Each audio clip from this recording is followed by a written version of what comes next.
Hey guys, welcome back to Little Firefly Artworks.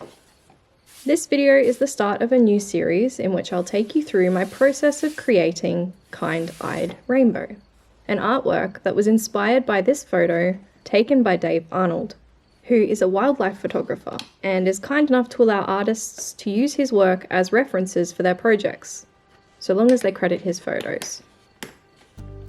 I chose to use Fabriano hot pressed watercolor paper with a smooth finish and a GSM of 300, which is higher than any paper I've used previously. I've never bought higher GSM paper before, and that's mostly because there's a substantial price difference, but I'm kind of starting to take my creations a little bit more seriously and kind of figured that the materials I buy to create my artworks should reflect that. This is also the first time I've ever used hot pressed watercolor paper, and I was very interested to see the difference in painting and drawing on a smooth surface. I prep the paper how I always do, by using masking tape, which is unfortunately still the stuff that hardly sticks to anything, to create a border around the artwork, and I usually aim for about 5mm. For this artwork, I decided to try doing the background first, since trying to protect the rosella in Hanging Pretty was such a hassle. That being said, I still wanted to go through and make a basic sketch of where the lorikeet would be so that I could mask it, since the Prismacolors look different when drawn over a painted background.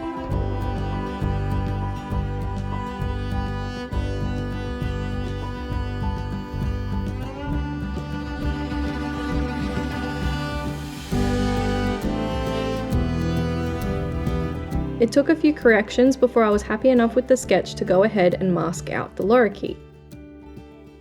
I use an old brush to paint Winsor & Newton's liquid masking over the area where the lorikeet will be, and I make sure that I have the window and the door open to my art room because this stuff really stinks.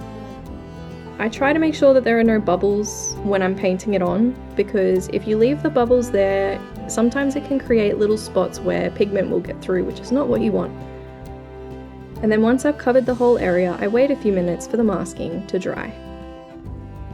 I wanted the background to be kind of similar to the reference photo, but a bit darker and more of a cooler green. I chose to use the Winsor & Newton Cotman series again, since using them to do the background for Hanging Pretty had been so much fun. And I picked my colours at the beginning, deciding to use Viridian Hue, Lamp Black, Prussian Blue, Burnt Umber and Hooker's Green Light. I knew I wanted the background to be very soft, with minimal visible brush strokes, and a slight vignette around the edges to help highlight and draw focus to the lorikeet. The strategy I had in mind to achieve this was to gradually add layers of colour on a wet surface and let it dry completely between additions. In theory, this would work, but I was soon to discover that my very sparse collection of brushes was going to let me down, as well as a lack of patience. Before I put any colour on the paper, I make sure to prep the paper by brushing it with a slightly wet brush. I do this because it can help the paper absorb the watercolour more evenly. You can paint onto dry paper, but it won't be as smooth and you'll likely need to load your brush up a lot more often. I started with a thin coat of Viridian Hue and immediately saw issues with painting watercolour on an angled surface. Apparently, I didn't learn that lesson with Hanging Pretty, and quickly fell in love with the hot pressed paper. It seemed to spread the colour a lot more smoothly, and the higher GSM was holding the shape of the paper a lot better with the amount of water that I was using. I did get a little bit of buckling later on, but I also probably went a little bit overboard with how much water and pigment I ended up using to try and get the background to look exactly how I wanted it to. I came through with Hooker's Green, switching to my smaller brush to try and add little patches of colour, which immediately created visible brush strokes that I tried to fix with my flat brush, and I ended up basically just brushing the colour completely away. But anyway, I then start to mix colours on my palette to try and darken the corners for the vignette. By this point, I already had a feeling that my initial goal of having no visible brush strokes likely wasn't going to be achieved, and I was quickly getting frustrated with how the corners seemed to repel the watercolour pigment. I'm not sure if this was some kind of reaction to the tape or the adhesive, or if it was solely because I had the paper at an angle. I also noticed that the tape was getting pretty wet because of how much watered down paint I was using, so I used a paper towel to wipe it before stepping away to let this layer dry a little bit. If I had followed my initial strategy to the letter, I think that the background may have worked out to be a lot smoother. And I also wonder if painting on a flat surface would have made much of a difference, especially when watching the footage. It's really easy to see the paint moving down the paper.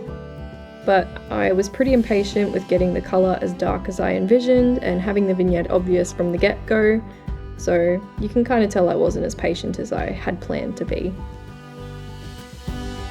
Now, oddly enough, I have never really been a fan of lorikeets. I know a lot of my fellow Australians don't share this opinion, and though I admit that they're incredibly colourful and quite pretty to look at, I've just really never liked their attitude. Pale-faced rosellas have long been my favourite parrots. They're shy and appear kind of gentle. Lorikeets in comparison are incredibly loud, rude, bossy, and overly confident around humans. They're, in my opinion, bullies of the bird world, with a crazed and cunning look in their eyes, and of course their eyes have to be red. Anyway, they've always appeared kind of savage to me, but I think that's why I was initially drawn to this picture that Dave Arnold took. It's one of the few times that I've ever seen a lorikeet look cute and, kind. I had my heart set on the title Kind-Eyed Rainbow from the beginning for that reason. Once I was happy enough with the background, I stepped away to let it dry completely, and once it was dry, I removed the masking tape and the fluid. I had to be careful when removing the tape because it was still wet underneath, which I didn't realise when I first started taking it off, and I didn't want to accidentally rip the paper. And then I spent quite a bit of time removing the liquid masking. It's a very satisfying process, but my acrylic fingernails make it incredibly difficult to lift it from the paper. I ended up using an eraser, since they kind of seem to be made of a similar material, to help gather and lift bits of the masking from the paper.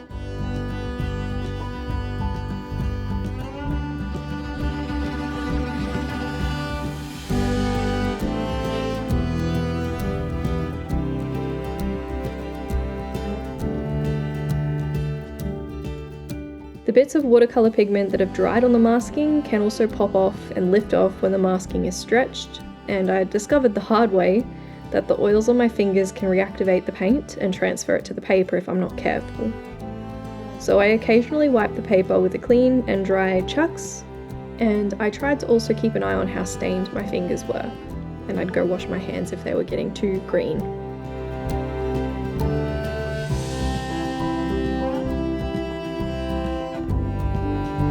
Once the masking is completely removed, I vacuumed my easel and table and then taped the artwork back to the centre of the easel, which I mainly did to lift it away from the lip at the bottom, which can get really uncomfortable for my wrists.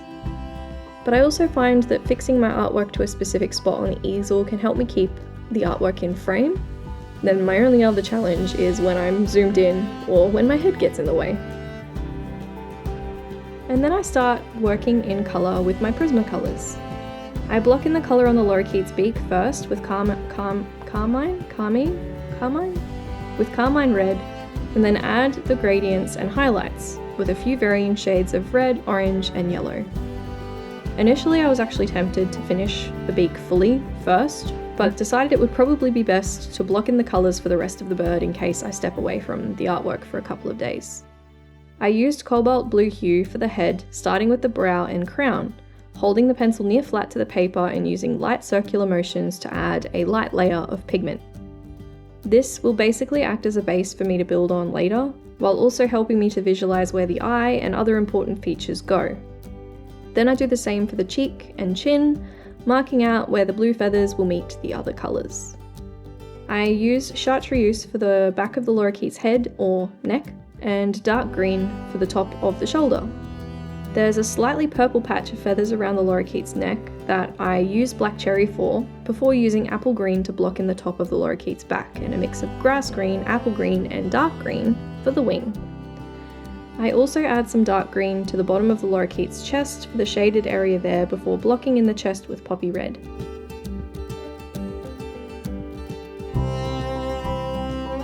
I did take the time here to add a few feather shapes, and then I finish off the chest with my yellows.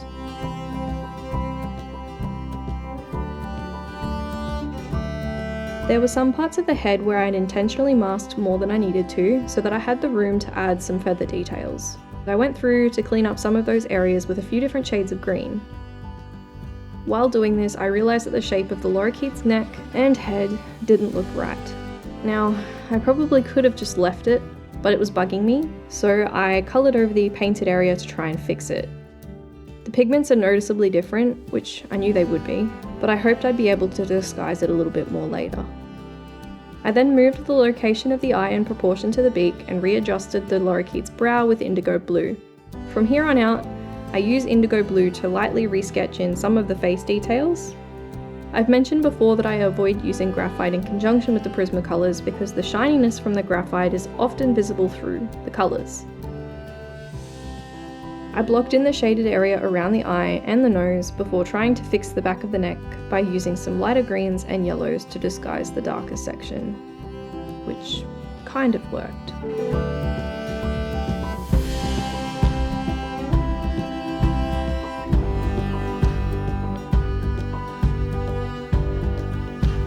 I use indigo blue to build the shadows beneath the chin and roughly map out some feather shapes around the lorikeet's cheek.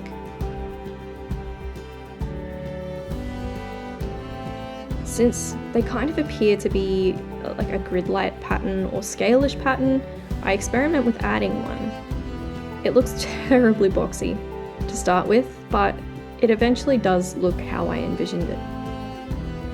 Honestly, at this point, I was very unhappy with how the artwork was going. I was worried that the mistakes I'd made would be too difficult to work with later on, and that I'd ruined it before I'd even started. Watching over the footage while making this episode, I was able to see the foundations for how the lorikeet ended up looking, which is pretty cool. Part of me wishes I could have known it while I was doing it, but I think that's also part of the reason why making art is so gratifying and enjoyable. It's like an adventure you get to go on. You never know how it's going to end. I also think that part of the strength in being an artist is knowing that you've made mistakes but choosing to continue anyway.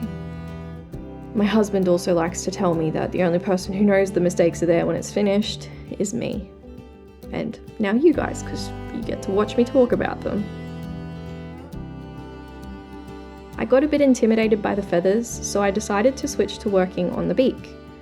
I started adding some crimson lake to the darker areas and worked on building the shape and the shininess of the beak. This is the first time that I kind of started to use a bit of a firmer pressure, and I was extremely happy with how well the hot pressed paper took the pigment without very much effort at all. I also didn't feel like I was wasting a whole lot of pigment through dust like I was with the rough paper. The beak has a few areas that are more orange toned than red, and has a bit of a gradient between red and yellow, especially at the tip of the beak. I build up several layers of pigment to achieve this, and use blush pink and white to add the reflective or just really bright parts.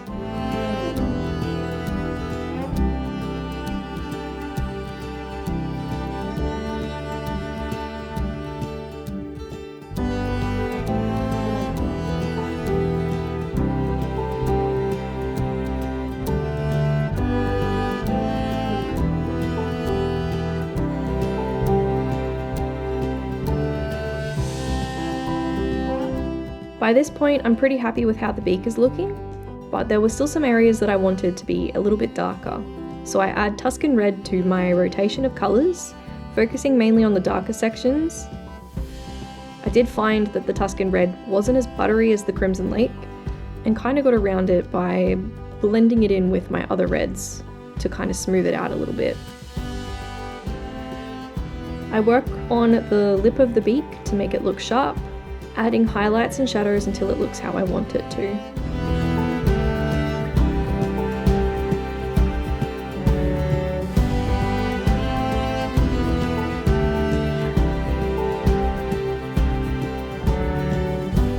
I spend a little bit more time blending and layering before colouring the gap between the upper and lower beak with 90% cool grey, which I also use to outline the nose and the side edge of the beak.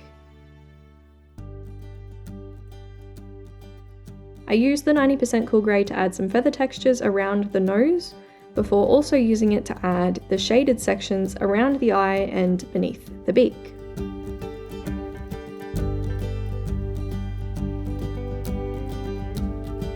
After this, I went around and fixed up the background with Kelly green and dark green, focusing mainly on areas around the head and near the beak that I wanted to kind of sharpen up the lines a little bit, and then I also decided to depuff the lorikeet's chest because I thought it was sticking out a little bit too much. When I'm adjusting the background with the Prismacolors, I try to follow the brush strokes as much as I possibly can so that you don't notice the pencil strokes quite as much, which is hard because the Prismacolors aren't always the exact same pigment and they're often a lot darker than the watercolour. I then continue adding my guide for the feathers on the lorikeet's cheek. And it does start to look incredibly creepy here, with the empty eye socket and the strange bag beneath the eye. I do the same on the crown and add some lighter feathers on the other side of the head. The lighter parts of the feathers are patterned kind of like dashed lines, so that's basically what I do. I use a few different blues to build the contrast, working from light to dark. Now that I've started the initial pattern for this part of the head, I fully colour the section where I overmasked with a mix of greens and blend it out into the watercolour as much as I can. I did have to press pretty hard to get the colours to blend because a lot of the time there's a very visible line between where the Prismacolor greens are and the watercolour green is. I also experiment with doing a gentle glaze over the blue feathers here with blue slate to try and desaturate the cobalt, and it actually works really well. I then go through and add a stronger highlight with light blues and white before starting to add in some scraggly feathers at the back of the lorikeet's head. Putting that off for a minute, I decide to attempt to make the eye socket a little less creepy by adding the eye. I start by drawing a terrible circle with poppy red for the iris, before adding more iris detailing with 90% warm grey. I try to fix the terrible circle before adding the eyelid and some shading around the iris with a mix of greys. The lorikeet has a yellowish ring around its pupil, so I add the base of this with 20% cool grey.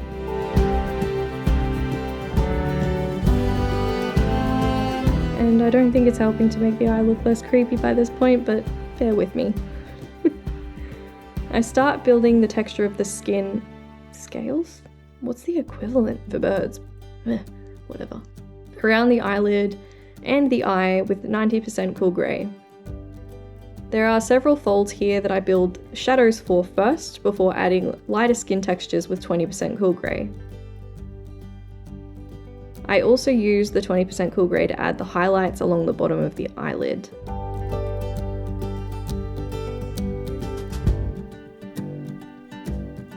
I then use black to darken the pupil and the darker areas around the eye, and use 10% warm grey in conjunction with my other greys to build the texture that I'm after.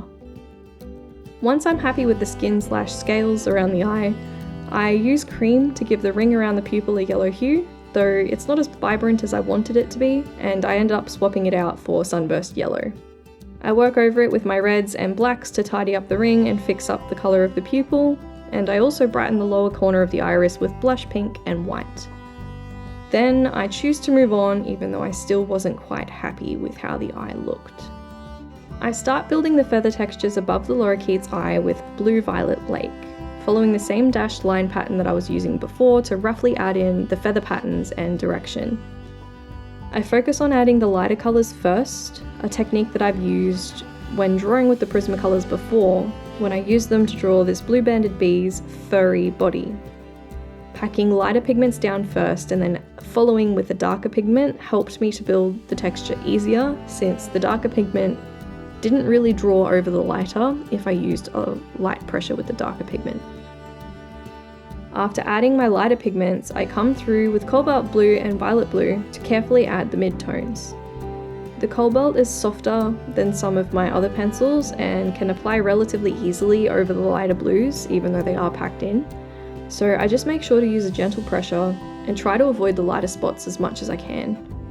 Then I basically alternate between indigo blue, violet blue, cobalt, and my lighter shades to build the texture of the feathers. I also add 90% cool grey to the darker sections to desaturate the blue a little bit.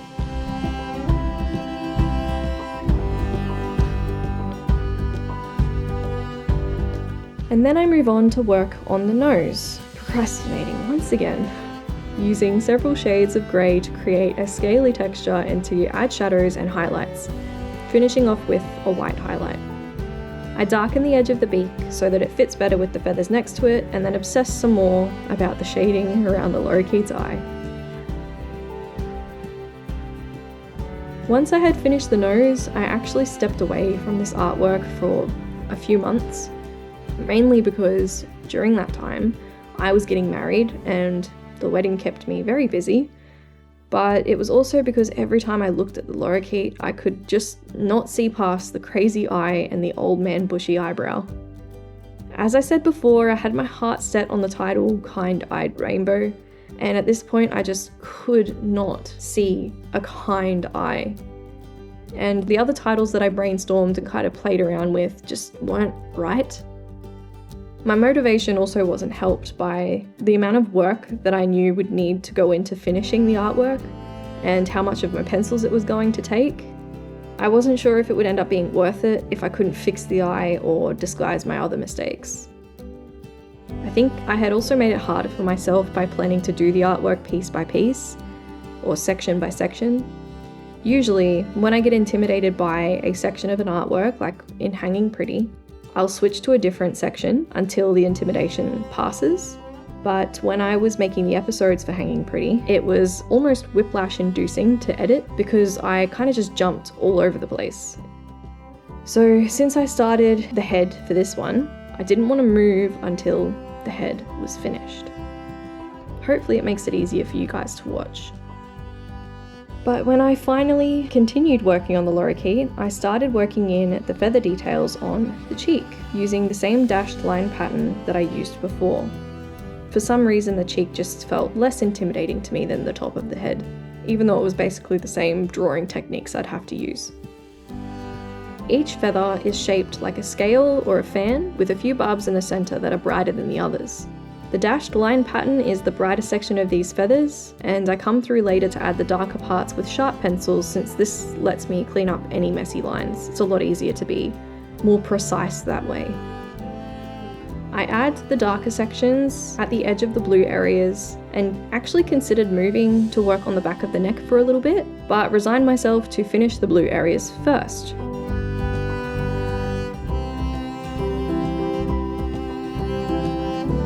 I did conveniently notice that the reflection in the lorikeet's eye should be more blue, so happily worked on that for a little bit.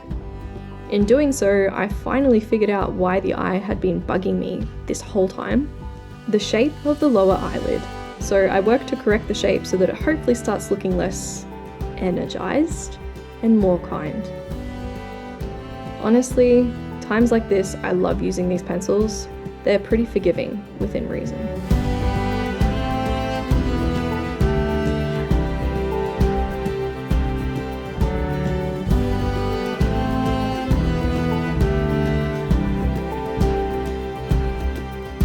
Once I felt that I'd fixed the eye, I continued working on the cheek, and when I did this little section next to the beak, I could start to see how awesome the lorikeet could potentially look when I was done. I was pretty excited to see it finished and had renewed hope that I'd be able to make it worth the time and the pencils. The amount of detail in this piece was a massive jump from artworks I'd done in the past, and although I kind of knew that when I picked the reference photo, I hadn't fully grasped how much time and how much work was going to go into completing it. But seeing this little hint of how it would look completed was enough to spur me into finishing the rest. So I went through and added all of the darker sections, alternating between my blues and greys before adding in the lighter sections with my lighter blues.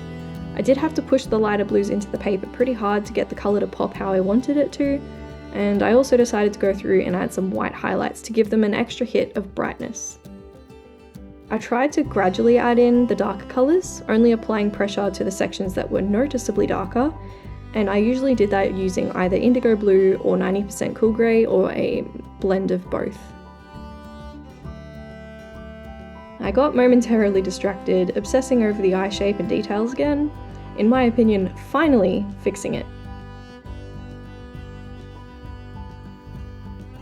I'm honestly surprised with how much I was able to play with this area and how pliant and forgiving the colours were.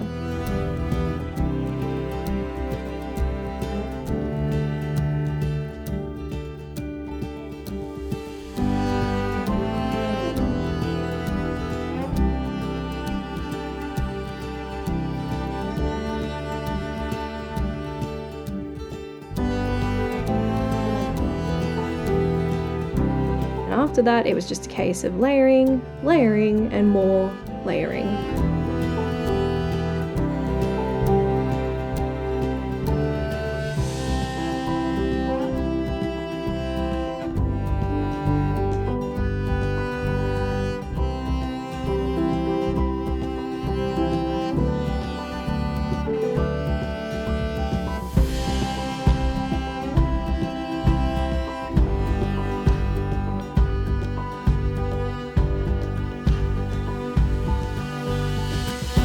I added in some feathers over the beak and built the beak down to make the transition between them seem more realistic and to make it seem like there's depth there.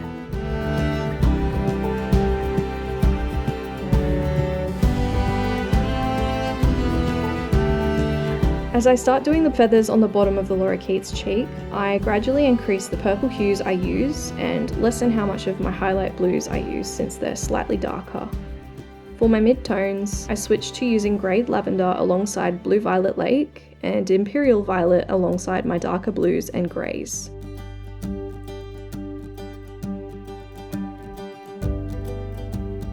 As I reach the edges of the cheek, I add in some of the colours for the neighbouring sections so that I have colour to build into.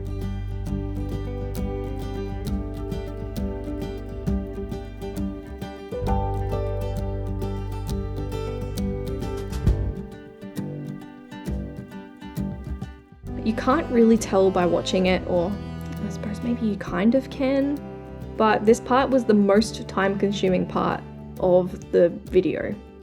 I've sped it up for the sake of time, but in total it took me about, I think, just over 3 hours to finish the cheek, and that's obviously spread across a couple days because I didn't sit down and do it straight away in 3 hours.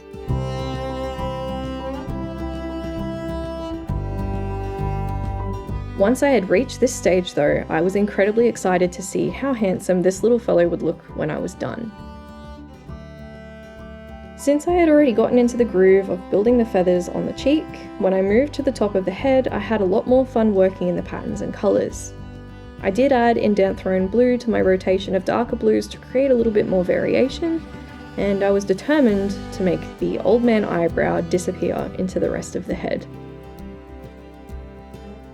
It looks really dark when I add the 90% cool grey here, but I intend to layer over it with my other colours. I did try using a lighter grey, specifically 70% cool grey, but I didn't get the same effect and it just looked really washed out.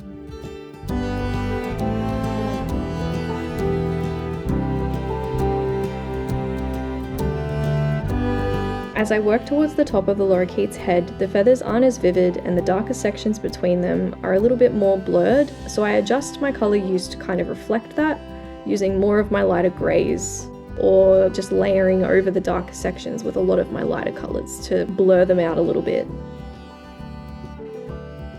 And then I experiment a bit more with using my highlight blues and white as a glaze to make the feathers look kind of reflective. I hold the pencil near flat to the paper, and I use a very light pressure, which I gradually lighten as I pull away from the intensely shiny area.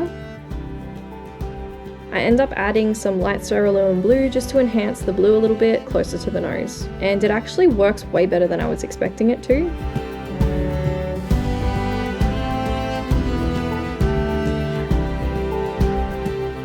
I continue working on the back of the head, adding greens to soften out the transition from the unpainted to the painted paper, and I work to make the feathers look soft and unfocused with my blues and greys.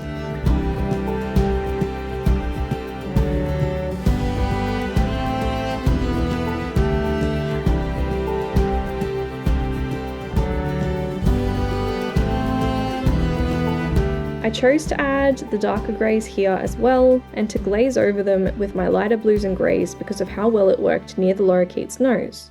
I usually follow the process of going from light to dark because it's a bit easier to hide mistakes that way, but I was actually pretty impressed with how this turned out.